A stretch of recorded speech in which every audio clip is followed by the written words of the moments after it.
Good morning, 7 East. Yes, it is Friday. One of the best days of the week, and maybe one of the best days of the year, because of some news I got yesterday that you probably already know by now, but I did not know at the time I recorded yesterday's episode. We are on the air.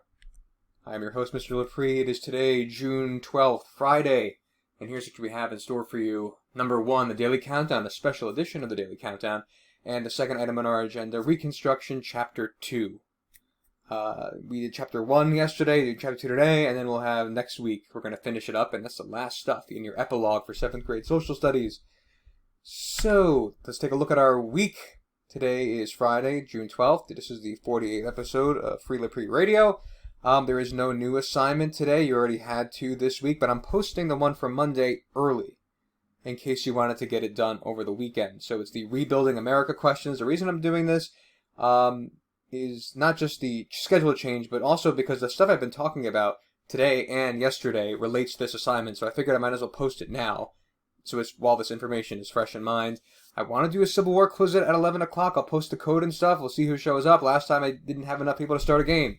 So if you're interested in playing, 11 o'clock, I'll probably post the code 5 to 10 minutes beforehand.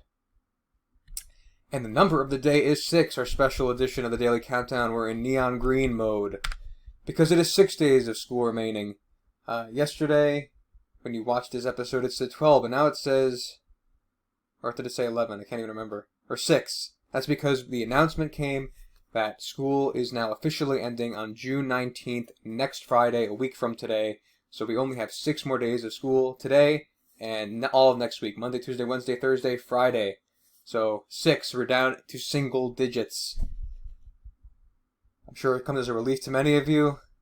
This year has felt simultaneously both short, but also very long. And it's a year you'll probably never forget, I know I won't. So 6, the number of the day. And now, on to our content in social studies for today. That is Reconstruction Chapter 2. For Reconstruction Chapter 2.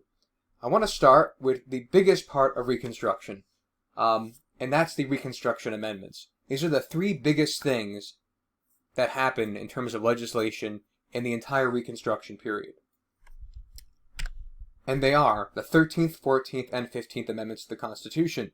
Now, if you have your pocket Constitution with you, you can take a look to the amendments, and you'll see how they were all passed within a very short time of each other during Reconstruction. That is why we call them the Reconstruction Amendments.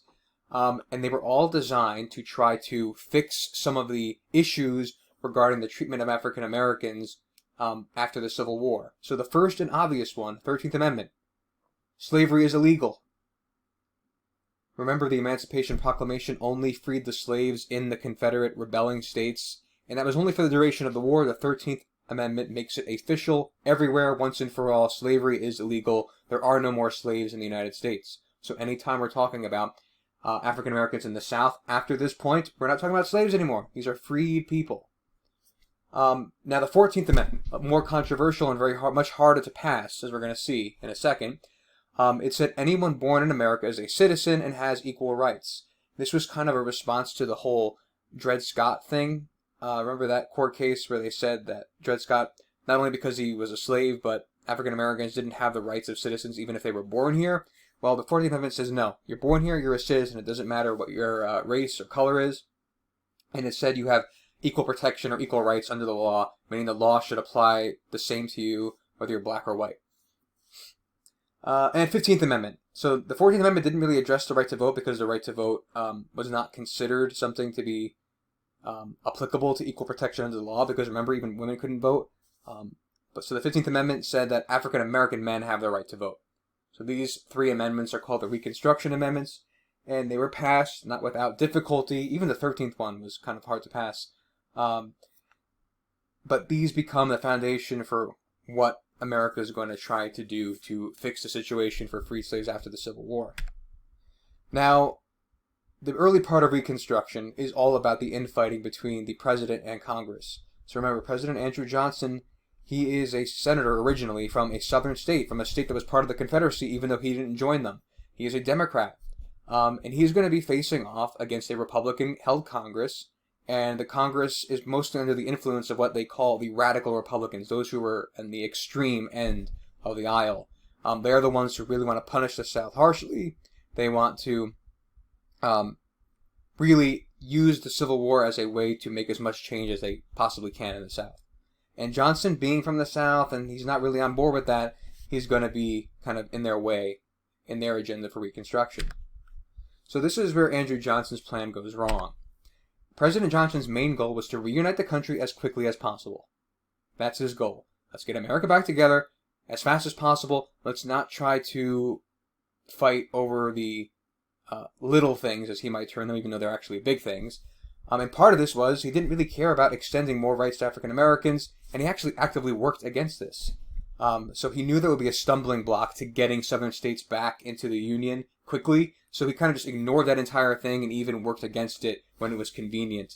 And he was also seen as being too lenient on Confederate leaders. A lot of people, I'm sure at the time, thought, oh, is your loyalty really to the South? You're from Tennessee, aren't you? There's probably that attitude going on a lot, even though he was firmly on the Union side. But all this stuff and his attitude brought the Democrat Johnson into conflict with the Republican-controlled Congress. And now the conflict is going to escalate. So the disagreement between President Johnson and the radical Republicans in Congress turned into an all-out fight between both sides. And what really started this was that Congress had drafted this piece of legislation called the Civil Rights Act of 1866. This is supposed to give support to the 13th Amendment and also kind of prefiguring the 14th Amendment, which had not been passed yet or ratified yet. And Johnson vetoed the bill, which was a shock, and many people thought it was the dumbest decision of his political career. Because not only did the veto not mean much, because the Republicans had so much support in Congress that they overrode the veto. Remember, you need 2/3 majority of both houses. They easily got that. But it basically sent a message that this is a president that the Republicans cannot work with, that he is not on board with their agenda. We cannot work with this guy. We need to get rid of him somehow. And that relates to Johnson getting impeached. So he's the first president to be impeached. So with Republicans feeling they can't work with Johnson, and with Johnson feeling like the Republicans are constantly getting in his way, a dramatic episode unfolded that led to President Johnson being impeached. Johnson tried to fire a member of his cabinet, and Congress claimed this was a violation of the recently passed Tenure of Office Act, which many considered unconstitutional law in the first place because it went against separation of powers. So to just go into a little more detail on this, when Johnson suddenly becomes president, he inherits a lot of people that Abraham Lincoln picked. He's his own president. He wants to pick his own people. There was this one person involved in particular who was in the military, and he wanted to get rid of this guy. They just did not see eye to eye.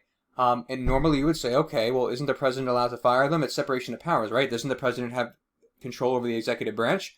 Well, Congress said no, and they passed this law preventing Johnson from firing anybody. This was basically done to make sure that he didn't get rid of the cabinet that Lincoln brought together because they didn't trust Johnson. But nevertheless, he tried to get this guy fired, and Congress impeaches Johnson for this, saying that he violated the law, the Tenure of Office Act. But ultimately, in the trial, he was not found guilty, and he was not removed from office. But if anything, the whole drama damaged Johnson's image, and his own party didn't even nominate him for re-election. So he tried to run for re-election, and he wasn't even nominated by the Democratic Party.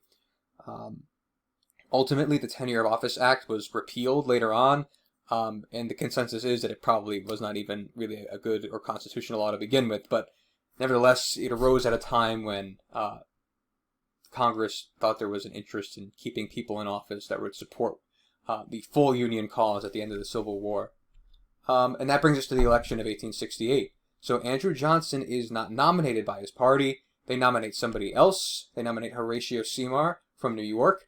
And on the Republican side, people can't think of anyone better than war hero General Ulysses S. Grant. And he gets recruited to run for office as the president in 1868. And he wins pretty handily. Now, you might be thinking a few things that are strange about this map. What are all the green states? Well, remember, in Reconstruction plans, there was methods for states to be readmitted to the Union. At this point, in 1868, Virginia, Mississippi, and Texas had not been allowed back into the country. So they have the unreconstructed states. They are not technically part of the country again and do not have a say in the presidential election. Now you might be wondering, wait a minute, how is it that New York goes Democrat, but in the South, the area of the country that fought against Ulysses S. Grant and was pretty much anti-Republican before the war, how are they voting for a Republican candidate? Well, consider this. A lot of the Southerners who supported the Confederate cause didn't get their voting rights or citizenship back, and then also during this time period you have a lot of African Americans now able to vote, and that kind of swings a lot of these states in the Republican direction. So Ulysses S. Grant becomes president, and that is where we're going to leave off today. On Monday we're going to talk about Reconstruction under Grant. Grant will serve for 2 terms, and Reconstruction is considered to have basically been over right after he leaves office, and we'll talk about whether it was a success or failure next week. But that is it for today. This is Mr. Lepre signing off. Have a good one.